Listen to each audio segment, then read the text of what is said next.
Howdy, howdy. Jolly Green, your number one guide to enjoying your thru hike. Did you know that statistically 75% of you are never going to see Katahdin? That's right. Every 3 out of 4 of you are going to quit your thru hike, and most of you are going to do that before you reach the 100-mile mark. Quitting isn't a sign of failure. In fact, it's what our brains were designed to do.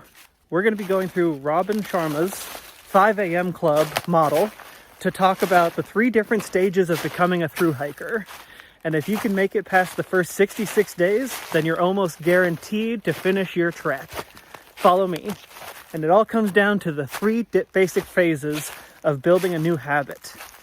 There is destruction, installation, and integration.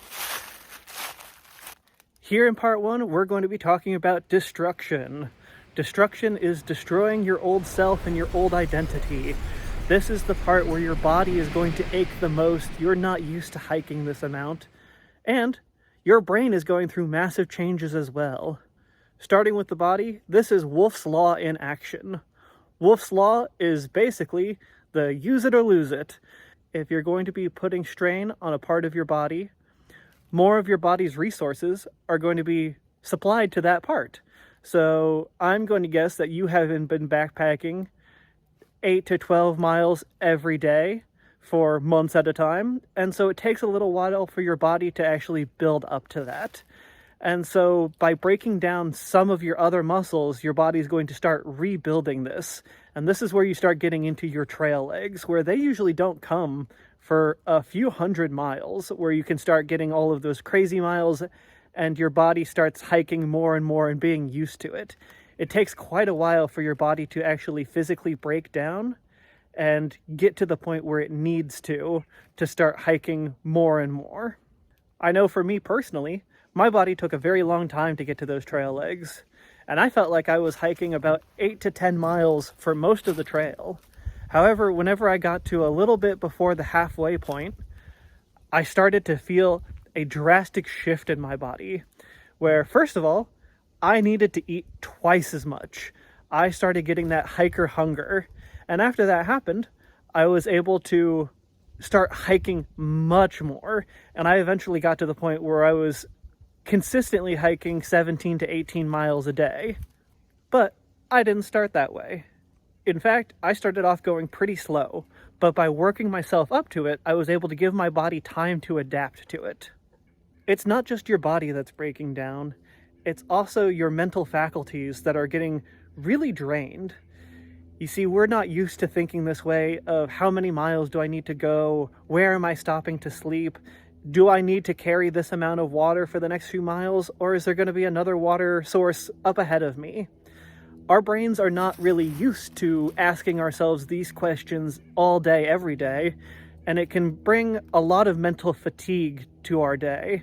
And if you go check out my video about ego depletion right up here, I can tell you that willpower is a very limited source. Mentally, you're going to be hit from 2 different sides. You're going to be having your willpower and your mentality taxed, and your body is going to be constantly rebuilding itself. So these first 22 days are some of the most difficult. And that is why most people will quit before mile marker 200. A lot of people get to the Smokies and then call it there. However, once destruction is done, that brings us on to part 2, installation. This is where our body is going to start actually building up what we're breaking down into something new. This is from about day 23 to 44 in our model. This is when your brain is going to start a process called myelinization.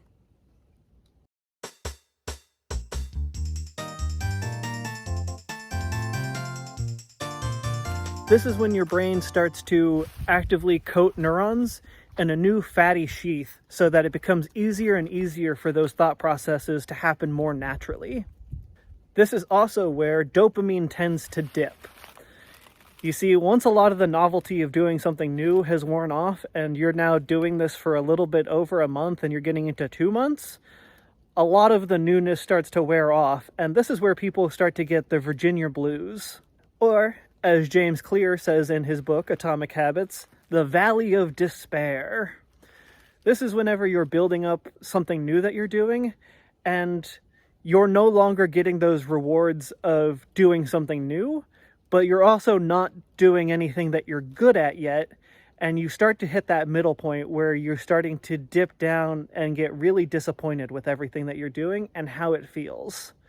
This is where a lot of people will start to feel their motivation wane, where a lot of people will understand that they've done what they needed to do, or they've hiked the amount that they wanted to, and a lot of the novelty is just gone, and so people will end up getting off of the trail out of just sheer boredom. There's no easy way to counteract this other than keeping the novelty going. If you start feeling yourself getting into a rut, ask yourself why it is that you're actually hiking and what it is that you want to do. I know for me, I cared a lot more about just having fun with other people and enjoying adventures, and so I had a lot more fun going into towns, trying out different things, going on an ATV ride, or as my friend Jukebox says, I was just there for the goofs. And so by taking the time to actually ask yourself what it is that you're looking to do, and what are the new ways that you could start having fun, you can really get yourself remotivated after you start falling into this valley of despair. That brings us to integration. After about day 45, all the way to day 66, this is when you start to become true hiker trash. This is when you start reaching into your flow state, miles start to while away, you start finding whatever it is that makes it fun to do. And this is where a lot of people, once they've reached this point, will absolutely start to be successful. This is where we start to get into our identity shift and we get our hiker legs. This is where we get into our last statistic, where after most of us have quit the trail and we reach the halfway point of Harper's Ferry, this is when, once you get to Harper's Ferry, your chances go from just 25% chance of success to all the way up to 80. This is the point where after you've gotten to Harper's Ferry, most of you are going to make it. So if you can make it to this point, then congratulations. You are most likely going to end this trail as a thru hiker. So you don't need to get all the way to Katahdin. Once you get to the first 66 days, it's almost guaranteed that you're going to successfully hike the Appalachian Trail. This is where a lot of people will say that the only things that take them off trail are finances, injury, or family emergency. The Appalachian Trail isn't just physical distance, it is a 66-day transformation into becoming a thru hiker before you can even think about going all of the way.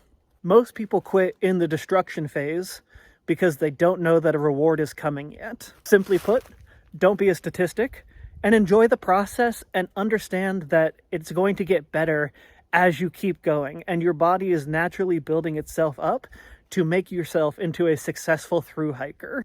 As Robin Sharma says, all change is hard at first, messy in the middle, and gorgeous at the end.